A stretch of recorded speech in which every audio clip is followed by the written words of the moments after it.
আসসালামু আলাইকুম আরহামতুল্লাহি বারাকাতু। সমস্ত প্রশংসা সে আল্লাহ পাকের এবং লাখো কোটি দরুদ সালাম বিশ্বনবী সৈয়দুল মুরসালিন মুহাম্মদ রাসূলুল্লাহি সাল্লাল্লাহু সাল্লামের প্রতি শুকরিয়া জ্ঞাপন করছি মহান আল্লাহ পাকের এবং হুজুর পাক সাল্লাল্লাহু সাল্লামের। অতঃপর শুকরিয়া জ্ঞাপন করছি আমাদের শ্রদ্ধেয় ওস্তাদজি শাহিন শাহে মারিফাত আমিলে কামেল আধ্যাত্মিক রাহবার সুলতানুল মুদাব্বিরিন মুফতি মোহাম্মদ আবুল খায়ের চৌধুরী হাফিজাহুল্লাহের প্রতি।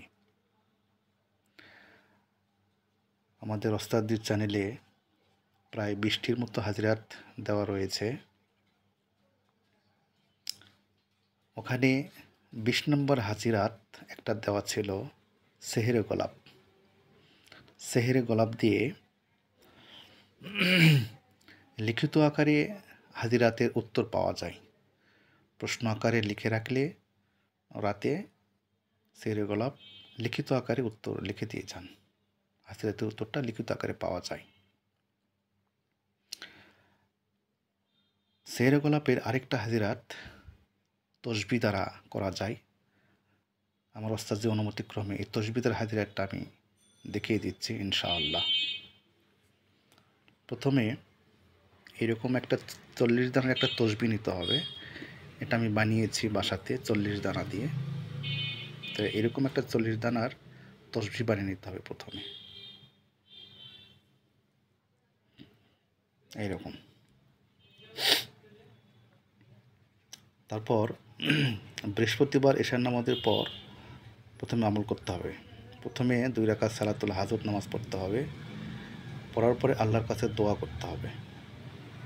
তারপর 3 বার তওবা করে 11 বার দরুদ ইব্রাহিম পড়তে হবে।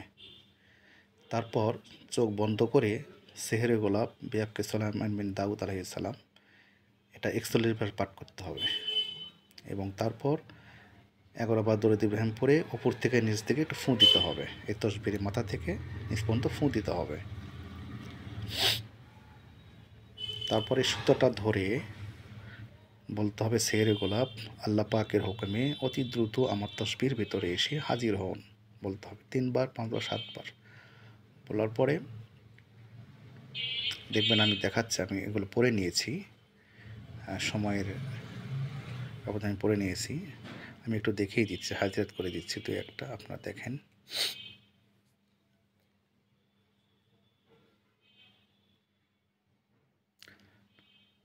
সেহেরে গোলাপ আল্লাহ পাকের হুকুমে অতি দ্রুত আমার তসবির ভিতরে এসে হাজির হন। যদি হাজির হয়ে থাকেন তাহলে দয়া করে মায়া করে মেহরবানি করে তসবিটার সামনে পিছনে একটু দুলিয়ে দিন।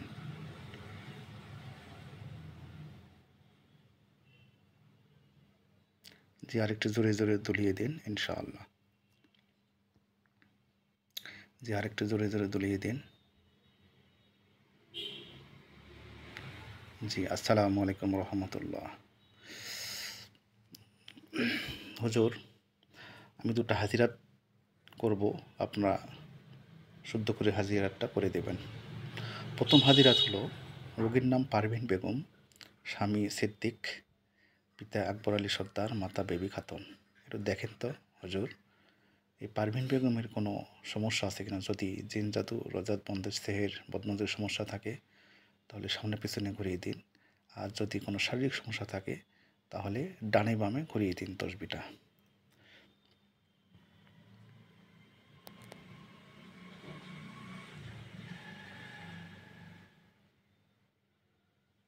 জি, আরেকটু জোরে ঘুরিয়ে দিন যাতে বুঝতে পারি। জি, আরেকটু জোরে ঘুরিয়ে দিন।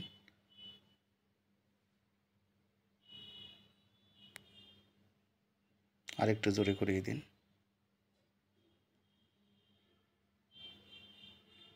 জি, ঠিক আছে।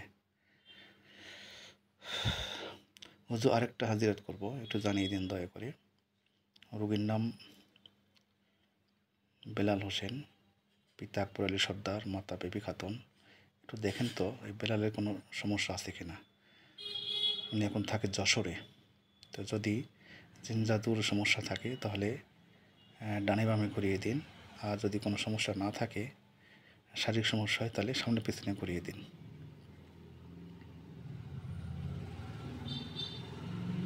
জি, জি একটু করে দিন, আর একটু জোরে, ডানে বামে ডানে বামে। জি অনেক সমস্যা আছে ইনশাল্লাহ, বুঝতে পারছি।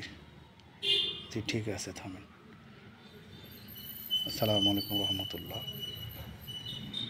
এইভাবে আপনার যে কোনো হাজিরা করতে পারবেন। এটা 90+ শুদ্ধ হাজিরাতে আমি দেখেছি, আপনারা করে দেখবেন। এটা 90+ শুদ্ধ হাজিরাত পাওয়া যায়। সবশেষে বলতে চাই, আমাদের ওস্তাদজির চ্যানেলটিতে অত্যন্ত তথ্যবহুল এবং যোগশ্রেষ্ঠ ভিডিওগুলো পাবেন। এই চ্যানেলের ভিডিওগুলো ভালোভাবে বুঝতে পারলে আল্লাহ পাকের ভালোবাসা পাওয়ার উপায়ও রাস্তা আপনাদের সামনে উন্মুক্ত হয়ে যাবে ইনশাআল্লাহ। সবার প্রতি অনুরোধ রইল, ইউটিউব প্লাস ফেসবুক উভয়ের ভিডিওগুলো পুরা দেখবেন। লাইক কমেন্ট শেয়ার করে আরও 100 জনকে দেখার সুযোগ করে দিয়ে সাদকায়ে জারিয়া